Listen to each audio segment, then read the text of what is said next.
They said her dragon hatchlings were doomed, until the human found them. Beginning, the ashen skies of Rinder. The world of Rinder had not seen sunlight for nearly a decade. Ash clouds swirled endlessly above the jagged cliffs, and molten rivers carved glowing scars across the surface. The planet, once home to the proud Drakith, the dragonkin species that had ruled the skies, was now dying. The solar war had stripped its atmosphere, poisoned rivers, and left most of its ancient nests cold.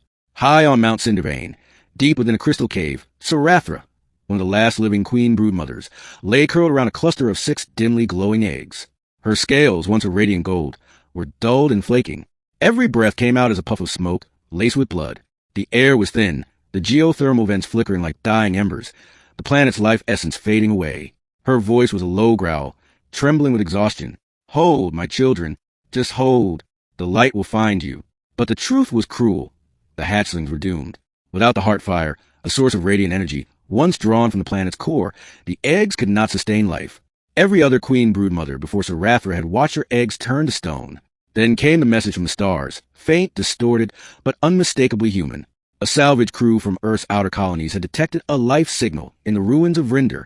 Among them was Dr. Eli Arden, a xenobiologist haunted by his own failures.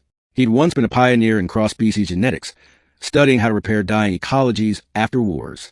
But his projects had been shut down after an experiment caused a planetary biosphere collapse on Ketra 4. Billions of life forms lost, and the guilt followed him ever since. Now he was chasing ghosts on a ruined world, perhaps as penance. When his ship, the Lumen Ark, entered Rinder's orbit, Eli felt something stir in his chest. The same ache that had once driven him to heal, not destroy. "Coordinates locked," said his ship's AI, Nova. "Life signal detected. Low but persistent. Classification, non-human, high-mass life form." Eli narrowed his eyes. "A dragon," he whispered. He descended through a storm of ash and lightning, the ship's hull shaking violently. When he landed near Mount Cindervane, he stepped out into a world of silence and ruin. Skeletons of ancient dragons lay embedded in volcanic glass. And then he heard it, a deep, trembling roar that echoed like thunder from within the mountain. He followed it into the cave. What he found was breathtaking and heartbreaking. The dying dragon, massive even in her weakened state, glared at him with molten amber eyes. Around her lay 6 eggs, each glowing faintly, as if their souls were flickering candles. "Human," she hissed, her voice rumbling through the stone. "Why do you come to the grave of gods?" Eli knelt slowly, lowering his scanner. "To help," he said. "If you'll let me." Middle, the fragile flame.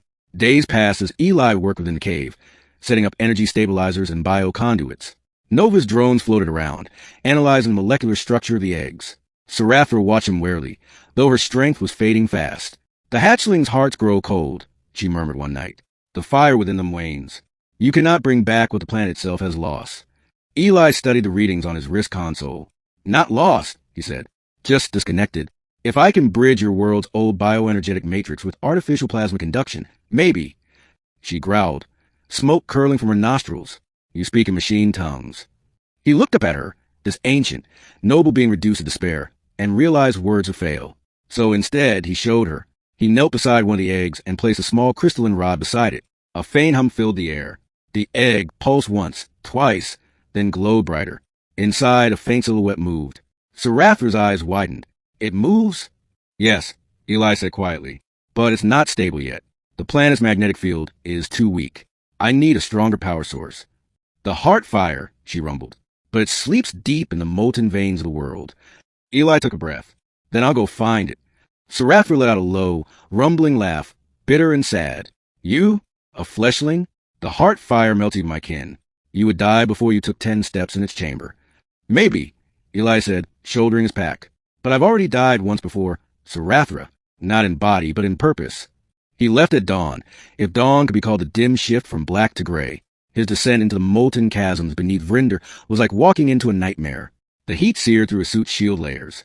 Rivers of liquid fire roared beneath narrow bridges of obsidian. The deeper he went, the more his sensors failed. Nova's voice crackled through static. "Warning. Radiation levels critical. Heart rate increasing. Turn back, Eli." "Can't," he whispered. "Not when lives depend on it."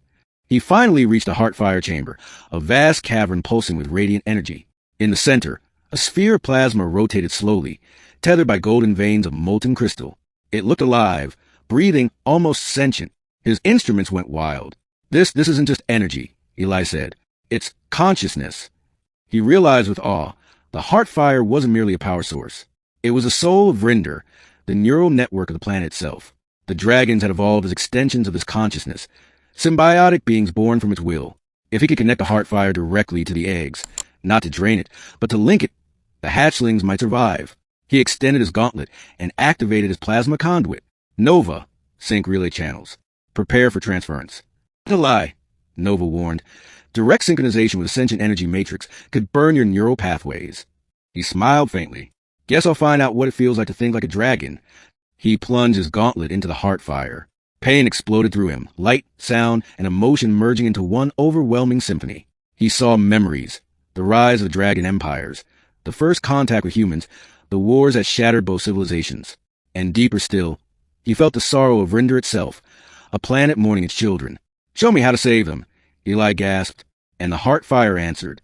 It sent a surge of energy through his suit into his core systems. His vision went white. When he awoke, he was back in the cave, Seraphra towering over him. Human, she whispered, eyes wide. You carry the flame. His body glowed faintly with golden veins of light. The Heartfire had marked him. His blood now pulsed with plasma energy. He touched the nearest egg. Energy rippled outward like sunlight spreading through water. The egg flared and cracked. A hatchling emerged, small, trembling, scales shimmering like molten gold. It squeaked weakly, eyes opening to the dim light. Seraphra let out a cry that shook the mountain.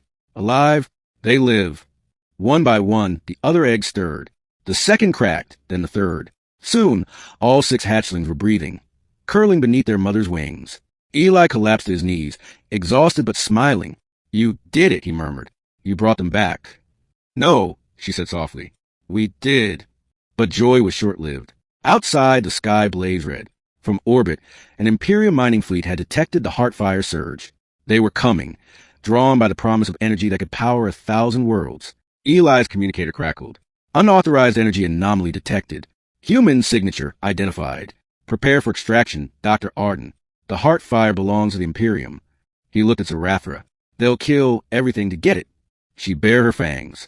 Then we make our stand. Ending. The fire that remembers. The battle for Vrinder began at dusk. Imperium ships descended through the ash clouds, their engines screaming. Automated drones swarmed the surface. Plasma cannons tearing into the cliffs.